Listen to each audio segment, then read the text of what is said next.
No one's really told the story of how we, the ones in the background, making everyone love what you watch, how they live and what they do and why they do this.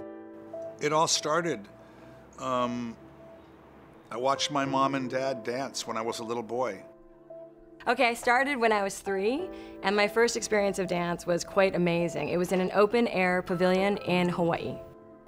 I totally remember the first time I knew what I was going to do, and it was when I was 4 years old, and I saw Singing in the Rain. As a child, I just saw magic. You know, the opening of Pippin, we've got magic to do, right? You know, I mean, that's what it was. That you could play make-believe as a job. I've been in ballet class since I was 5. Only wanted to be a dancer. Never thought about doing anything else.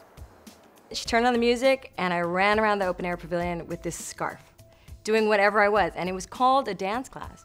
So from that moment on, that was my description of dance. Dance was freedom. It was whatever I wanted it to be. It was a way for me to release my emotions. I came out of the womb dancing, got really lucky. You see, I got into the business because I loved to dance, and I was breaking up the furniture in my mother's house, and I was a tomboy. So, you know, so she put me in school. I had a wise mother, a wonderful mother who saw all that. For me, it started really young. The first thing I ever saw was Michael Jackson's Thriller. I saw it when I was 2 and just flipped out on it and loved it and wanted to watch it every day. Well, I grew up in a complete show business family.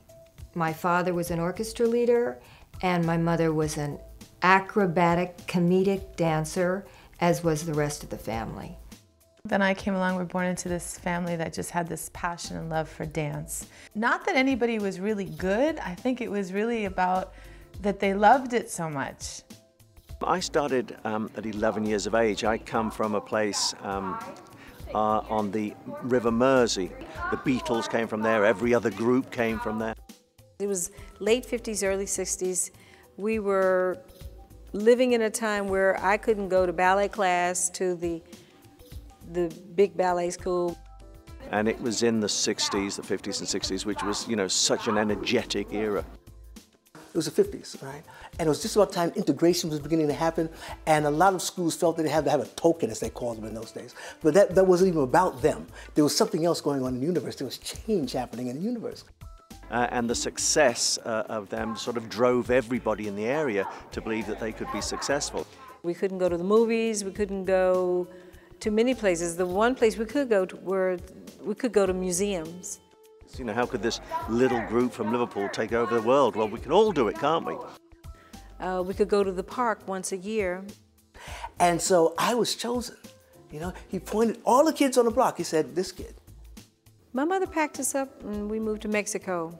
And there I trained with the Ballet Nacional, which was ballet and modern dance. And I went to the Bellas Artes every Sunday.